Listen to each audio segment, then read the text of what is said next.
ओम शांति। हम सभी विभिन्न समस्याओं के समाधान के लिए सत्य ज्ञान की खोज में रहते हैं। गीता का ज्ञान हमें वो प्रकाश प्राप्त करता है जिससे हमारा अंधकार से भरा हुआ मार्ग प्रकाशित हो उठता है। 7वें और 8वें अध्याय में परमात्मा के स्वरूप का बहुत ही सुंदर वर्णन है। मैं सृष्टि का आदि कारण हूँ, बीज हूँ। अब बीज से जब सृष्टि उत्पन्न होगी, परमात्मा है संपूर्ण, तो जब उस बीज से सृष्टि उत्पन्न होगी तो सृष्टि भी तो संपूर्ण ही होगी ना। हम सब ये भूल गए, हमारे इतिहास में इसकी कोई चर्चा नहीं, इस पर खोज ही नहीं हुई कि आदि काल में ये सृष्टि भी संपूर्ण थी, मनुष्य भी संपूर्ण थे, प्रकृति भी संपूर्ण थी। फिर परमात्मा उसमें नहीं रहता क्योंकि उसने कहा मैं सतो रजो तमो तीनों गुणों से परे हूँ। ये तीनों गुण इस संसार में चक्र लगाते हैं, कभी यहाँ सतो प्रधानता है, कभी रजो, कभी तमो, लेकिन परमात्मा तो इन तीनों से ही ऊपर है। तो एक बहुत अच्छी चीज है भगवान के स्वरूप को जानकर उससे योग युक्त होना। मैं गीता के इन अध्यायों में एक विशेष बात पर सबका ध्यान आकर्षित करता हूँ।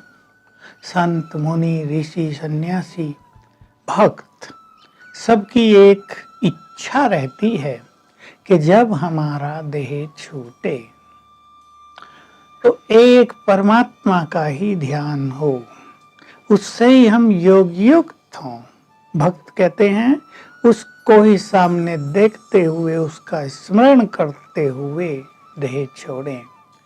इसी स्थिति को गीता में सर्वश्रेष्ठ स्थिति कहा गया है। अंत समय में हम परमात्मा से योग युक्त हो जाएं, बहुत बड़ी चीज है। और ये भी कहा अंत में जो मनुष्य जिस भाव से देह का त्याग करता है वह उसी भाव को प्राप्त होता है। बहुत ही गुह्य बात है। पुनर्जन्म के लिए हमें ये रहस्य जान लेना चाहिए। देखिए, ये रहस्य अनेक समस्याओं के समाधान हैं, जो फिलोसॉफिकल प्रॉब्लम्स हैं। इस सत्य को मनुष्य जानने का प्रयास कर रहा है, वो उनकी बहुत बड़ी समस्या है। वो सारी पुस्तकें पढ़ लेते हैं लेकिन अनभिज्ञ रहते हैं।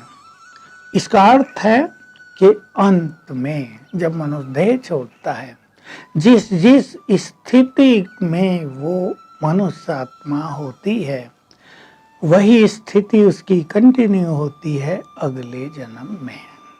मैं आपको एक उदाहरण दे रहा हूँ। उदाहरण तो थोड़ा बहुत ही क्या कहें, उसको आप टेढ़ा बंका है और विचारणीय है। एक का कॉन्टेक्ट कल ही हुआ। उस माँ ने प्रश्न किया, मेरा 3 मास का बच्चा है, उसने अचानक मेरा दूध पीना छोड़ दिया है, पीता ही नहीं, केवल गाय का दूध अलग से दो तो पीता है, पीता ही नहीं। मेरे से पूछने लगी ये क्या है। डॉक्टरों को भी सबको दिखाया, किसी की समझ में नहीं आया। वे दूध तो पीता है बच्चा, पर माँ का क्यों नहीं पीता। माँ का दूध तो पोषण है बच्चे के लिए, 6 मास तक तो उसके लिए वही सबसे बड़ी नॉरिशमेंट है। तो मैंने उन्हें बताया कि पूर्व जन्म में आपने इसको बहुत कष्ट दिया है, या इसी जन्म में ये आत्मा ने शरीर छोड़ा, आपने इसको बहुत कष्ट दिया है। आपके प्रति उसके मन में, उसके सबकॉन्शियस माइंड में घृणा का भाव भर गया है। अभी 3 मास में जैसे ही उसको स्मृतियां आई तो पूर्व की स्मृतियां जागृत हो जाती हैं। वो घृणा भाव जग गया और वो आपको नफरत करने लगा है।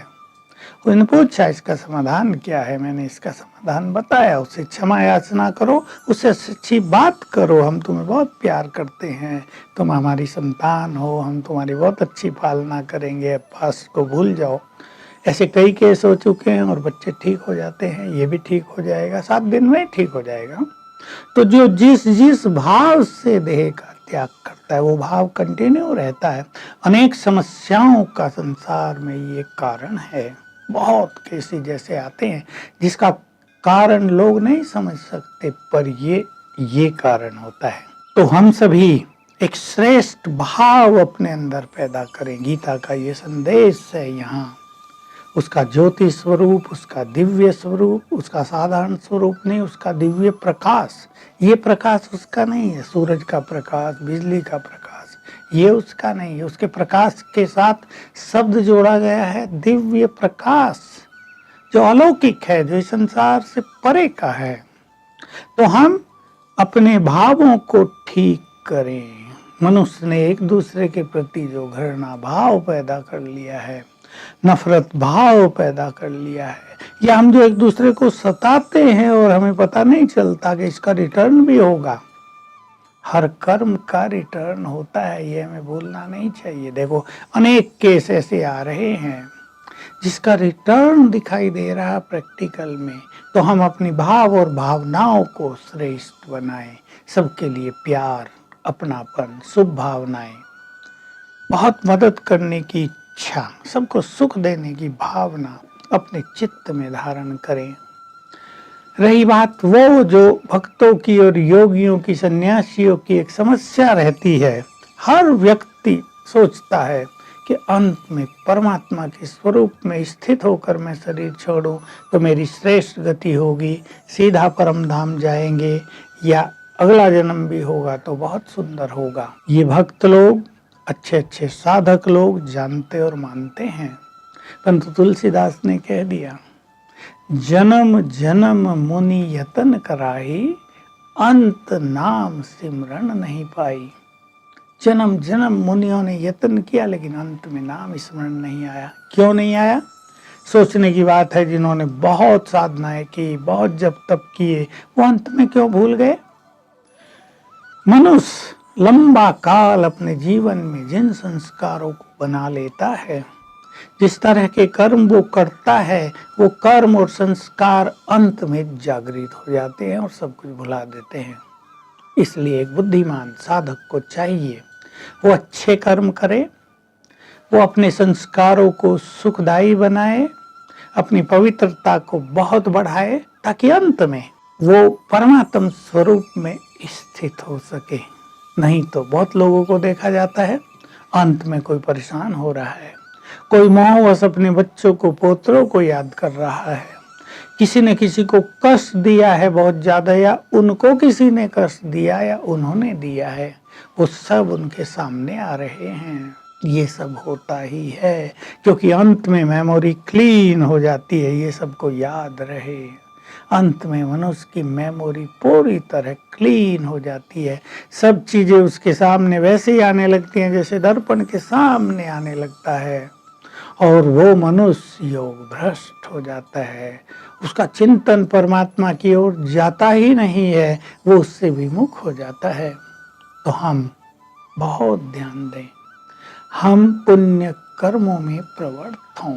लोग भगवान को तो याद बहुत करते हैं लेकिन पुण्य कर्म नहीं करते, अपने आचरण को नहीं सुधारते। भक्ति बहुत कर रहे हैं लेकिन आचरण श्रेष्ठ नहीं करते। क्रोध कर रहे हैं तो करते ही आ रहे हैं, बुरे वचन बोल रहे तो बुरे ही बोल रहे हैं, दूसरों को सता रहे तो सता रहे, और सवेरे उठ के 4 घंटे भक्ति भी कर रहे हैं। वैसे तो भगवान ने कह दिया, मुझे ऐसी भक्ति स्वीकार नहीं है जो मेरे ही बच्चों को सताए। जिनको सताया जा रहा वो भी तो मेरे बच्चे हैं।